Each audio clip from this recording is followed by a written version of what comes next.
آج میں آپ کے لیے ایک خاص وظیفہ کر حاضر ہوا ہوں۔ الحمدللہ عز و جل ماہ رمضان المبارک کی آمد ہے۔ فرائض روزوں کی ادائیگی کے ساتھ ساتھ ایک خاص عمل آپ نے کرنا ہے، اور یہ عمل ماہ رمضان المبارک کی چاند رات کو عمل کرنا ہے۔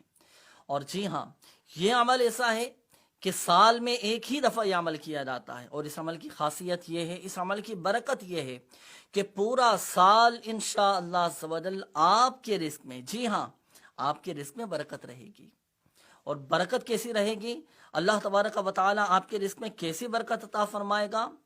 جیسے کہ پانی اونچان سے نیچان کی طرف تیزی کے ساتھ آتا ہے، یعنی اگر پہاڑ سے پانی کو بہایا جائے تو نیچے کی طرف کتنا تیزی کے ساتھ آتا ہے، اس سے زیادہ تیزی کے ساتھ آپ کے رزق میں برکت رہے گی، اور پورا سال انشاءاللہ عز و جل فراخی کے ساتھ آپ گزارنے میں کامیاب ہو جائیں گے۔ وظیفہ کیا ہے؟ تو وظیفہ سماعت فرمائیے۔ وظیفہ یہ ہے کہ جو کوئی ماہ رمضان المبارک کی چاند رات کو مغرب کی نماز ادا کرنے کے بعد 21 مرتبہ 21 ٹائمز 21 مرتبہ سورۃ القدر، قرآن پاک کے 30ویں پارے میں سورۃ القدر ہے۔ بسم اللہ الرحمن الرحیم، انا انزلناہ فی لیلۃ القدر۔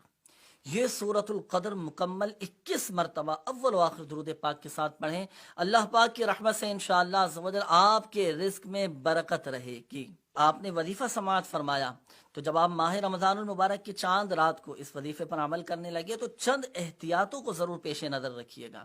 باوضو آپ نے اس وظیفے پر عمل کرنا ہے، قبلہ رو بیٹھ کر اس وظیفے پر عمل کیا جائے، قبلہ رو بیٹھ کر سورۃ القدر کی تلاوت کی جائے۔